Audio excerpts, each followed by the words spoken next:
sa Panginoon. Purihin, purihin ang kanyang pangalan. Ipahayag, ipahayag ang dulot niyang kaligtasan. Magsiawit kayo sa Panginoon. Hallelujah!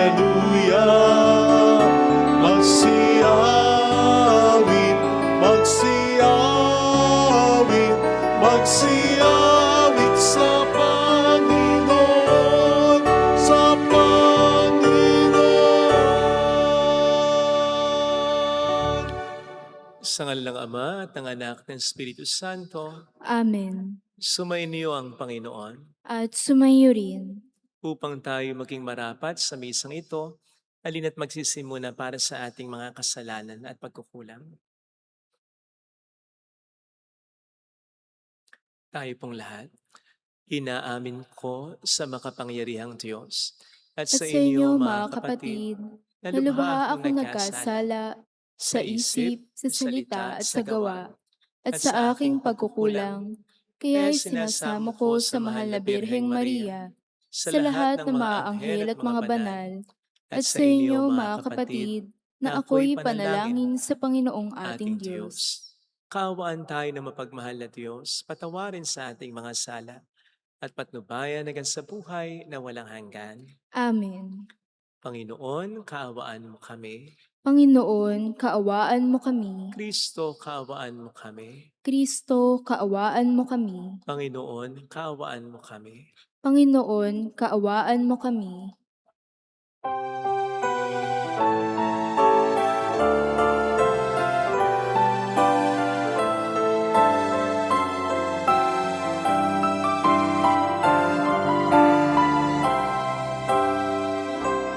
Luwalhati sa Diyos sa kaitaasan, kaloob sa lupa ay kapayapaan.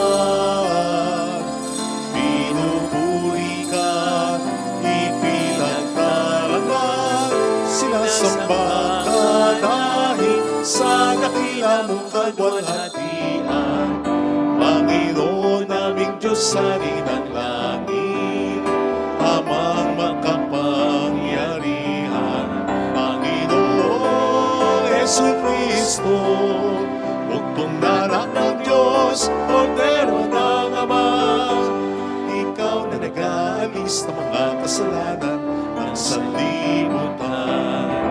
Tanggapin mo ang aming kahilingan, ikaw na nalulugnog sa kanan ng Ama. Maawa ka sa amin, ikaw lamang ang banal, Panginoon Jesucristo, kasama ng Espiritu, sa walhati ng Ama.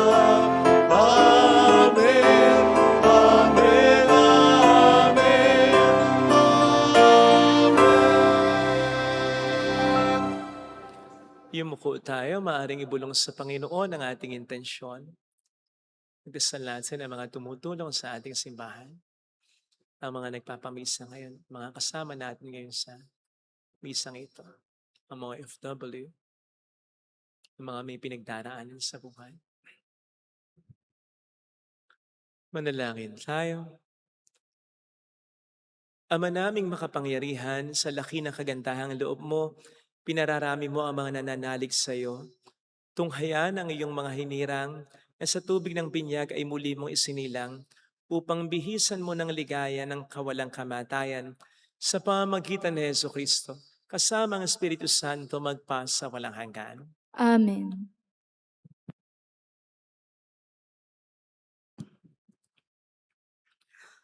Ang salita ng Diyos mula sa mga gawa ng mga apostol. Noong mga araw na iyon, nagtaka ang mga pinuno at matatanda at mga iskriba sa katapangang ipinakita ni na Pedro at Juan. Lalo na nang mabatid nilang mga karaniwang tao lamang ang mga ito at hindi nag-aral. Napagkilala nilang sila'y kasamahan ni Jesus noong nabubuhay pa. At nang makita nila ang taong pinagaling na nakatayo sa tabi ng dalawa, wala silang masabi laban sa kanila. Kaya't pinalabas muna sa Sanhedrin ang mga alagad, saka sila nag-usap. Ano ang gagawin natin sa mga taong ito? Tanong nila. Sapagkat hayag na sa buong Jerusalem at hindi natin maitatwa na isang pambihirang kababalaghan ang nagaganap sa pamamagitan nila. Para hindi na kumalat ito, balaan natin sila na huwag nang magsalita kanino man tungkol sa pangalang ito. Kaya't muli nilang ipinatawag sina Pedro at binalaan na huwag nang magsasalita o magtuturo pa tungkol kay Jesus. Subalit sumagot sina Pedro at Juan, "Kayo na po ang humatol kung alin ang matuwid sa paningin ng Diyos. Ang sumunod sa inyo o ang sumunod sa Diyos? Hindi maaaring di namin ipahayag ang aming nakita at narinig." At sila'y binalaan ng lalo pang mahigpit saka pinalaya. Wala silang makitang paraan upang maparusahan ang dalawang, sapagkat ang mga tao'y nagpupuri sa Diyos dahil sa nangyari. Ang salita ng Diyos. Salamat sa Diyos. Pinupuri kita, Diyos ko, pagkat ako'y dininig mo. Pinupuri kita, Diyos ko, pagkat ako'y dininig mo. O pasalamatan ang Panginoong Diyos, pagkat siya'y mabuti. Ang kanyang pag-ibig ay napakatatag at mananatili. Dahilan sa poon, ako'y pinalakas at ako'y tumatag. Siya, sa buhay ko, ang tagapagligtas. Dinggin ang masayang sigawan sa tolda ng mga hinirang. Ang poon ay siyang lakas na patnubay. Pinupuri kita, Diyos ko, pagkat ako'y dininig mo. Ang lakas ng poon ang siyang nagdulot ng ating tagumpay sa pakikibaka sa ating kaaway. Aking sinasabing di ako papanaw, mabubuhay ako upang isalaysay ang gawa ng Diyos na Panginoon ko.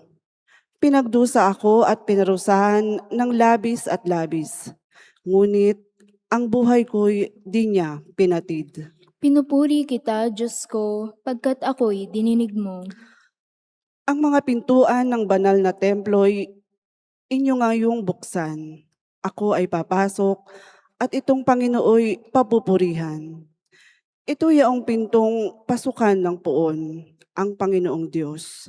Tanging ang matuwid, ang pababayaang dooy makapasok.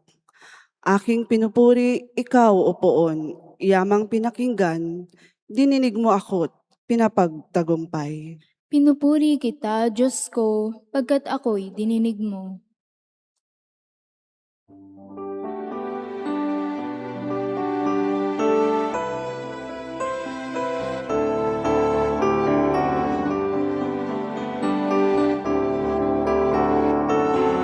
Hallelujah, hallelujah, hallelujah, hallelujah, hallelujah,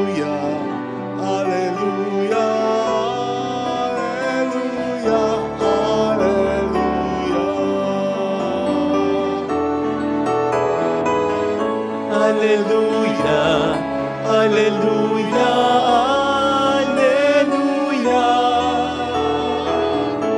hallelujah, hallelujah, hallelujah, hallelujah.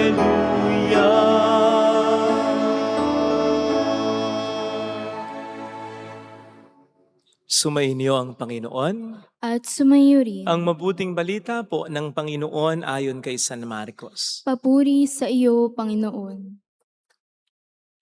Umagang-umaga ng araw ng linggo, matapos na muling mabuhay si Jesus, siya'y unang nagpakita kay Maria Magdalena.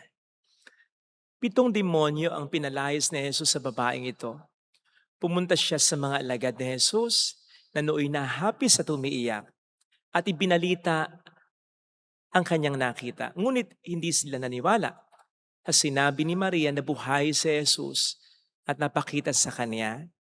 Siya'y napakita rin sa 2 alagad na naglalakad patungo sa bukid. Ngunit iba ang kanyang kaanyuan. Bumalik sa Jerusalem ang dalawa at ibinalita sa kanilang kasamahan ang nangyari. Ngunit sila may hindi pinaniwalaan. Pagkatapos napakita siya sa 11 samantalang kumakain ng mga ito. Pinagwikaan niya sila dahil sa hindi nila pananalig sa kanya at katigasan ng ulo, sapagkat hindi sila naniwala sa mga nakakita sa kanya pagkatapos na siya'y muling mabuhay.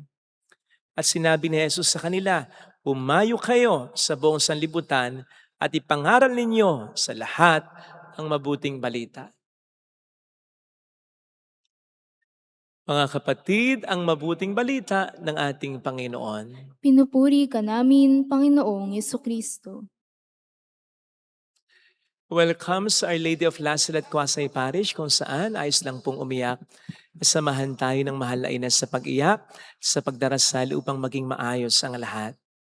Narinig po natin sa ating mabuting balita ang series ng mga apparitions, pagpapakita ng ating Panginoong Hesukristo matapos na siya'y muling mabuhay.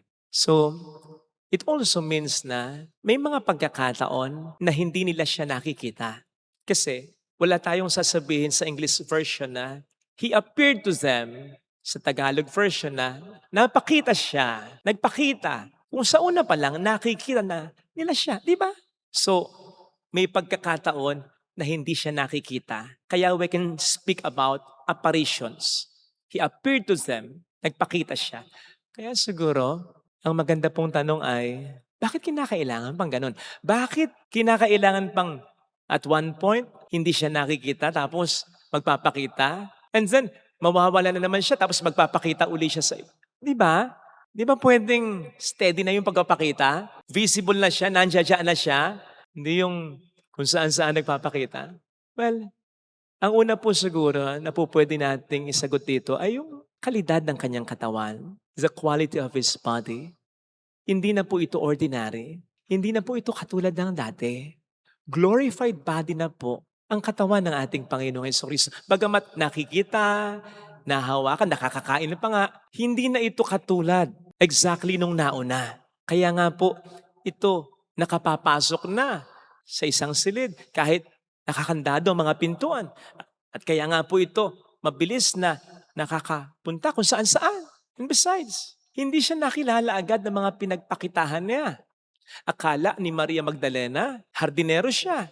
Akala ng 2 alagad papuntang Emmaus, stranghero siya. Akala ng mga alagad, multo siya. And so, while His presence was real, it wasn't like before. May malaki ng pagkakaiba. Kaya wag na po nating hanapin sa katawang ito yung eksaktong qualities ng katawan ni Kristo bago muling nabuhay ito. Lalong-lalo na yung qualities as being nandyan, permanently visible and recognizable.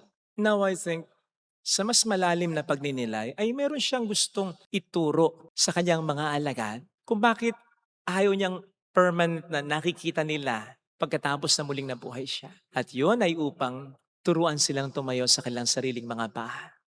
Tandaan po natin na ang pinaka-goal ng muling pagpapakita ni Jesus pagkatapos na siya'y muling mabuhay ay hindi upang sabihin sa kanyang mga alagad, "Hey, I'm back.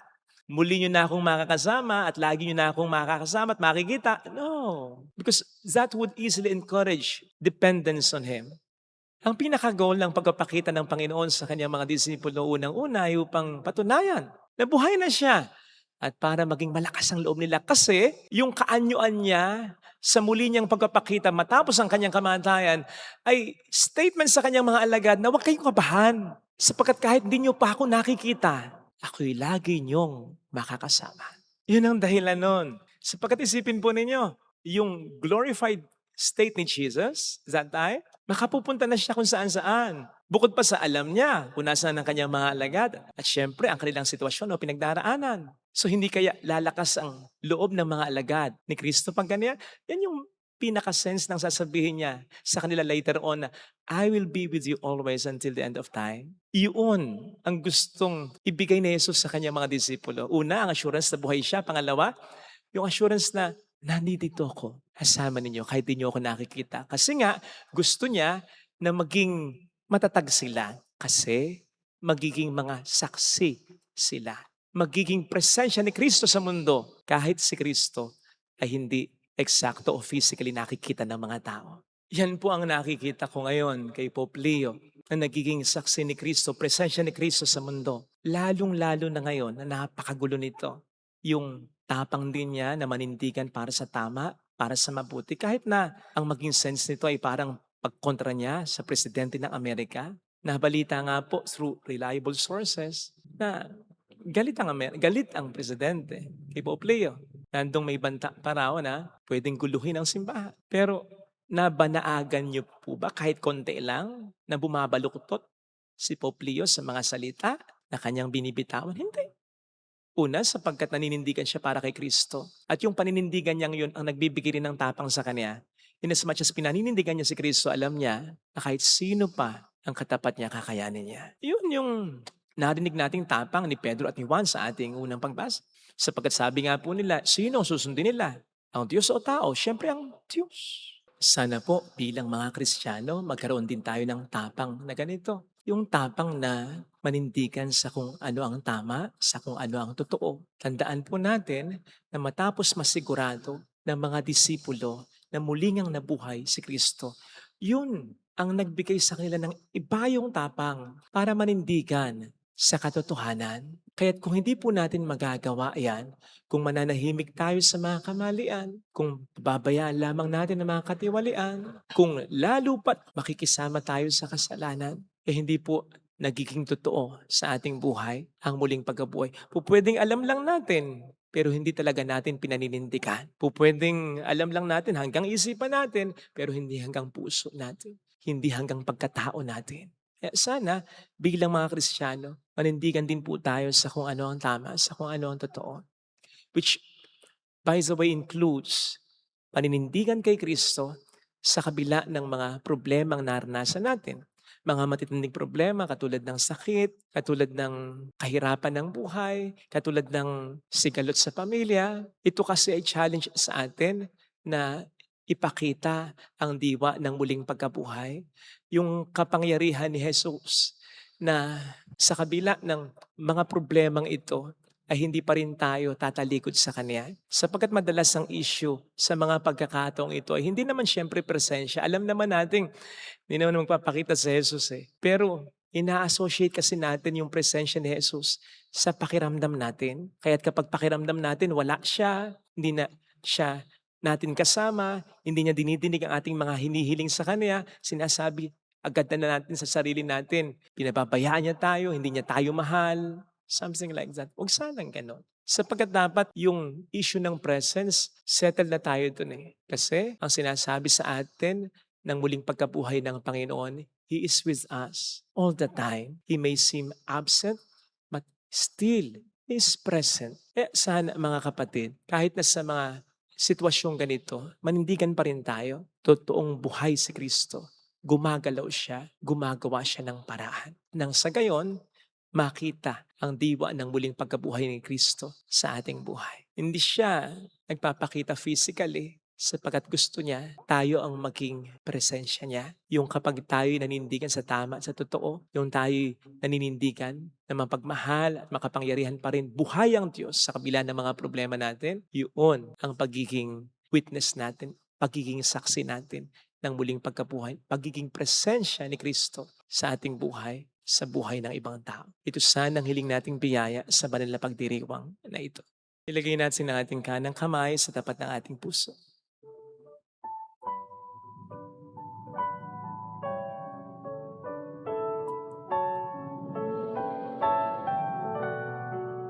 Awitin natin. Alam kong may magagawa ang Diyos.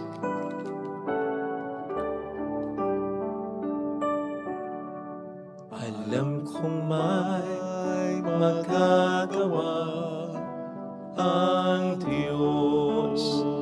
Alam kong may magagawa ang Diyos. Alam kong may magagawa ang Diyos. Kung ako'y magtatapat Kung ako'y magtatapat Sa Kanya'y maglilingkod. Sa Kanya'y maglilingkod. Alam kong may magagawa ang Diyos. May magagawa ang Diyos. Alam kong diringgin ng Diyos ang samo ko, Di sapagkat anak niya ako. ng Diyos ang samo ko. Alam kong diringgin ng Diyos ang samo ko, Alam kong diringgin ang Diyos sapagkat alam niya ang pinagdaraanan ko. Kung ako'y magtatapat, kung ako'y magtatapat sa Kanya'y maglilingkod. sa Kanya'y maglilingkod. Alam kong diringgin ng Diyos ang samo ko. Diringgin ang Diyos ang samo ko. Panginoon, tulungan mo po ako magnindigan para sa iyo. Sa kung ano ang tama, sa kung ano ang mabuti talaga, kahit pa hindi ito popular sa maraming tao. At tulungan mo rin po ako makapanindigan para sa iyo sa gitna ng mga problema ang kinakaharap ko sa buhay. Yung lumakas ang loob ko kasi alam ko na ikaw ay kasama ko. At yung maipahayag ko pa rin sa iba, sa kabila ng mga problema, na mabuti ka pa rin talaga, na maaasahan ka pa rin, na sulit pa rin kung sasampalataya sa iyo, na hindi ako magkukulang, na hindi ako mapapahiya, kung patuloy akong kakapit sa iyong pagmamahal at kalinga. Tulungan mo po akong magawa ito. Hallelujah! Purihin ang Diyos. Hallelujah! Pasalamatan siya. Siya ay muling babalik sa atin. Hindi niya tayo iiwan. Hindi niya tayo pababayaan. Paniwalaan natin. Hallelujah! Purihin ang Diyos. Hallelujah! Sa takdang panahon, babalik ang Panginoon upang tayo ay tapat siya sa kaniyang mga pangako sa atin. Sabihin mo sa sarili mo, mayroong magandang mangyayari sa iyo. Kung lalapit ka kay Jesus, buhay ang Diyos at hindi siya kailanman mamamatay. Lalong-lalo na ang kaniyang pagmamahal. Mayroong magandang mangyayari sa iyo. Purihin siya. Pasalamatan siya. Kilalin siya kahit sa gitna ng problema. Kung lalapit kay Jesus,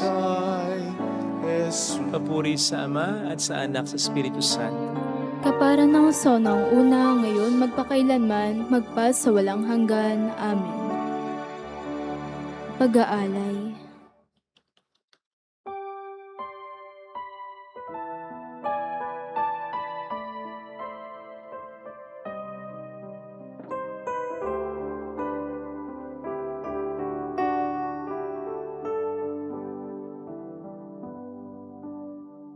Mula sa lupa at bunga ng paggawa, ang tinapay na nagbibigay buhay. Mula sa ubas na lang, inigaw upang magbigay lakas. Kapuri-puri ka, Diyos Amang lumikha ng sanlibutan. Sa kabutihan mo, narito kaming nag-alay sa gisag ng alak at tinapay. Basbasan mo kasama ang aming buhay. Manalangin tayo, pang ating handog ay maging kalugod-lugod sa Diyos namang makapangyarihan. Tanggapin nawa ng Panginoon itong paghahain sa iyong mga kamay, sa kapurihan niya at karangalan sa ating kapakinabangan at sa buong sambayanan niyang banal. Ama naming lumikha, ipagkaloob mong kami ay laging magalak sa pagdiriwang ng Pasko ng pagkabuhay ng iyong anak, upang ang ginagawang patuloy na pagsagip sa amin ay maging sanhi ng aming likayang walang maliw. Sa pamamagitan ni Yeso Kristo, kasama ang Espiritu Santo, magpasa walang hanggan. Amen. Sumainyo ang Panginoon. At sumayo rin. Itaas sa Diyos ang inyong puso at diwa. Itinaas na namin sa Panginoon. Pasalamatan ng Panginoong ating Diyos. Marapat na siya ay pasalamatan. Ama naming makapangyarihan, tunay nga pong marapat na ikaw ay pasalamatan sa pamamagitan ni Heso Kristo na aming Panginoon. Lalo ngayong pinagdiriwang ang paghahain ng Mesiyas, ang maamang tupa na tumubos sa aming lahat. Ang iyong anak na minamahal ay naghain ng sarili niyang buhay. Siya ang tupang maamong umakos sa kaparusahan upang mapatawad ang kasalanan ng sanlibutan. Sa pagkamatay niya sa banal na krus, ang kamatayan namin ay kanyang nilupig. Sa pagkabuhay niya bilang manunubos, pag-asa at pagkabuhay ay aming nakamit. Kaya kaisa ng mga anghel na nagsiawit ng papuri sa iyo ng walang humpay sa kalangitan, kami nagbubunyi sa iyong kadakilaan. Santo, Santo, Santo, Panginoon Diyos sa mga hukbo, napupuno ang langit at lupa ng kadakilaan mo, o sana sa kaitaasan. Pinagpala ang naparirito sa ngalan ng Panginoon, o sana sa kaitaasan. Ama naming banal, ikaw ang bukhal ng tanang kabanalan. Kaya't sa pamamagitan ng iyong Espiritu gawin mong banal ang mga kaloob na ito upang para sa amin ay maging katawan at dugo ng aming Panginoong Jesucristo. Bago niya pinagtiis ang kusang loob na maging handog, hinawakan niya ang tinapay, pinasalamatan kaniya, pinaghati-hati niya iyon, niabot sa kaniyang mga alagad at sinabi, "Tanggapin ninyong lahat ito at kanin. Ito ang aking katawan na iahandog para sa inyo."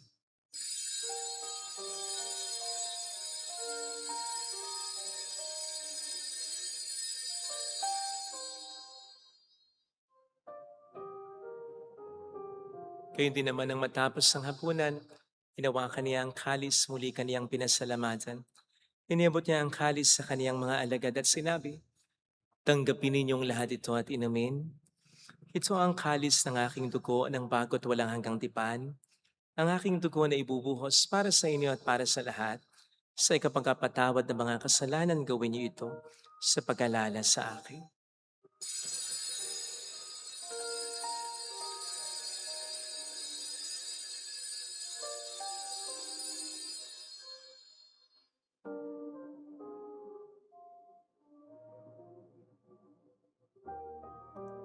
Ang misteryo ng ating pananampalataya. Si Kristo'y namatay, si Kristo'y nabuhay, si Kristo'y babalik sa wakas ng panahon.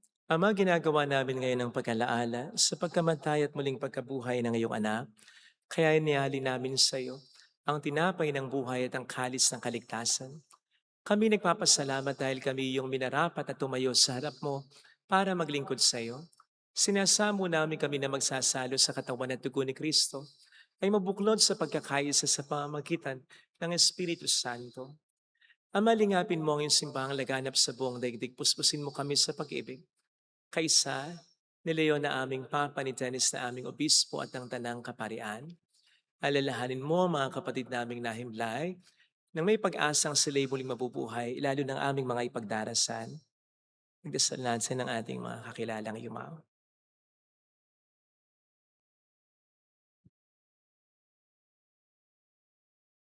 Kaawaan mo sila at patuloyin sa iyong kaliwanagan. Kaawaan mo at paging tapatin kaming lahat na makasalo sa iyong buhay na walang wakas. Kaisa ang mahal na Birhen ng Lasalet, ang ina ng Diyos. Isanusay ang kabiyak ng kanyang puso, lahat ng mga banal na namuhay dito sa daigdig ng kalugod-lugod sa iyo. May pagdiwang naman namin ang pagpupuri sa ikararangal mo sa pamamagitan ng iyong anak na aming Panginoong Heso Kristo. Sa pamagitan ni Kristo, kasama niya at sa Kanya, ang lahat ng parangal, papuri ay sa iyo, Diyos Amang makapangyarihan, kasamang Espiritu Santo, magpasawalang hanggan.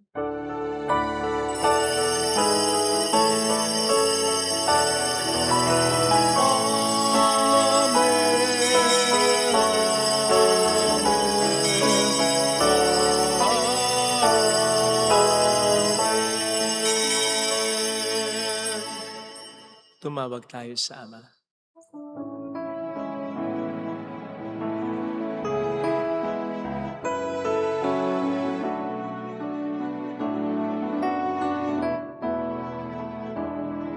Ama namin, sumasalangit ka, sumahin ang ngalan mo,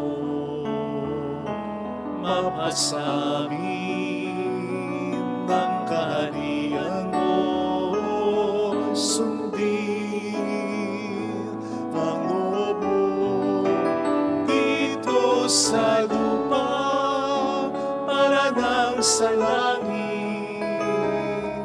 Bigyan mo kami ngayon ng aming kakanin sa araw-araw, at patawarin mo kami sa aming mga sala, para ng pagpapatawad namin sa nagkakasala sa amin.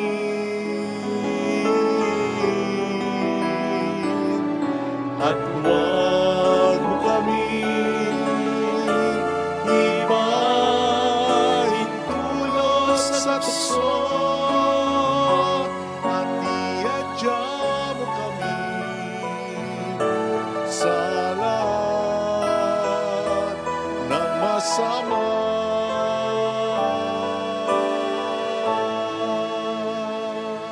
Niling namin kami adya sa lahat ng masama, pagkalooban ng kapayapaan na araw-araw iligtas sa kasalanan, samantalang aming pinaghahandaan ang dakilang araw ng pagkapahayag ng tagapagligtas naming si Heso Kristo.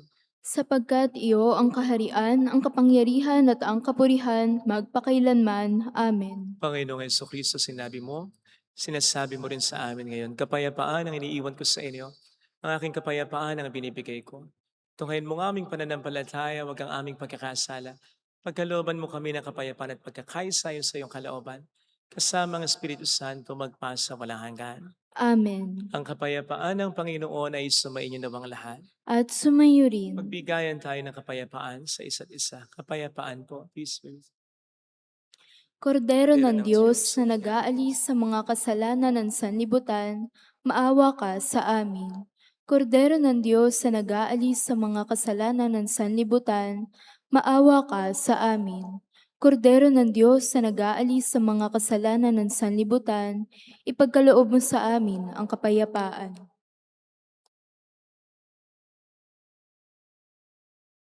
Narito sa harap natin ng Panginoon ang ating buhay at kaligtasan. Mapalad tayong inaanyayahan. Panginoon, hindi ako karapat-dapat na magpatuloy sa iyo, ngunit sa isang salita mo lamang ay gagaling na ako.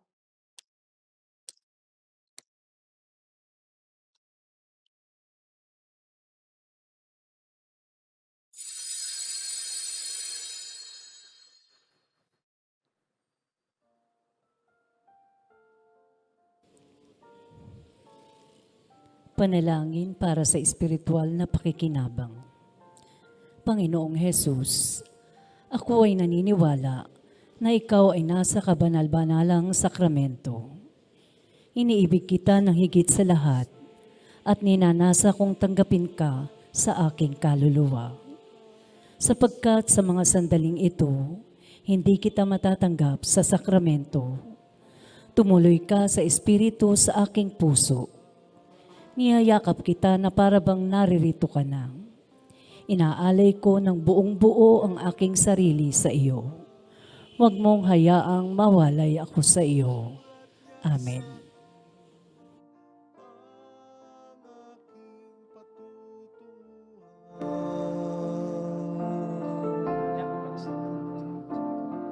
Ang ganap kong makapiling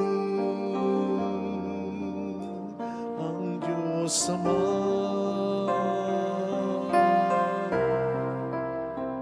Tayo'y kay Kristo, mabuhay man o mamatay, pagkat niyakap niya ang sangkatauhan.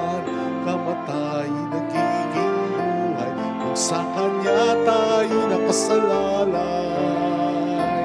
Kristi sumus, tayo'y kay Kristo, tayo'y kay Kristo. Mabuhay man o mamatay, pagkat niyakap niya ang sangkatauhan.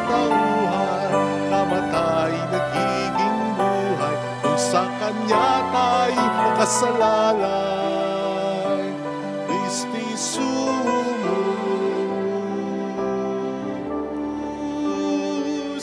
tayo'y kay Kristo.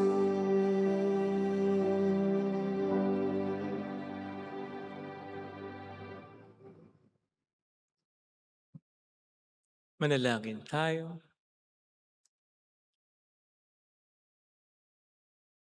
Ama naming mapagmahal, tunghayan mo at lingapin ang iyong sambayanan na minarapat mong makinabang sa piging na pang magpakailanman. Ipagkaloob mong kami maluwalhating makarating sa pagkabuhay na magtatampok sa amin sa iyong piling sa pamamagitan ni Jesucristo. Kasama ang Espiritu Santo magpasa walang hanggan. Amen. Holy God, Holy Mighty One, Holy Immortal One. Have mercy on us and on the whole world. Holy God, Holy Mighty One, Holy Immortal One. Have mercy on us and on the whole world. Holy God, Holy Mighty One, Holy Immortal One. Have mercy on us and on the whole world. Jesus, King of Mercy, We trust in you. alalahanin. Alalahanin, o mahal na Birhen ng Lasalet, ina ng pag-asa, ikaw ang nagpaalala sa aming magbalik loob sa Ama. Ito ang nagpapatunay na ang kagandahan loob mo'y nananatiling busilak. Sa pag-aaruga mo sa amin, tungkulin mo'y tinupad. Sa paanan ni Kristo'y tinuri mo kaming mga tunay mong anak.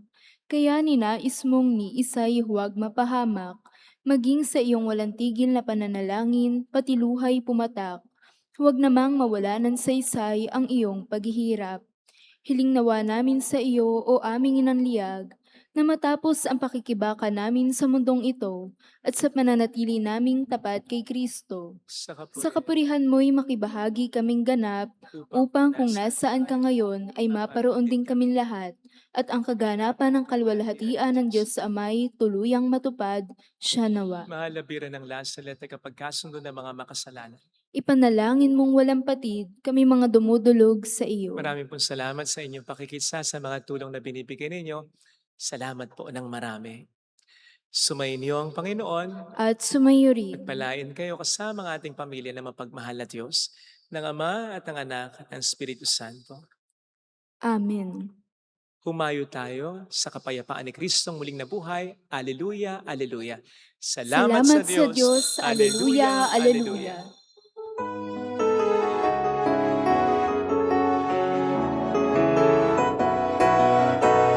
Walhati at papuri sa'yo, Panginoon, Diyos Ama at Anak at Espiritu Banal. Umayo tayong taglay ang kapayapaan, isa buhay ang diwa ng ating pinagsaluhan. Walhati at papuri sa'yo, Panginoon, Diyos Ama at Anak at Espiritu Banal. Umayo tayong taglay ang kapayapaan, isa buhay ang diwa, isa buhay ang diwa ng ating pinagsaluhan.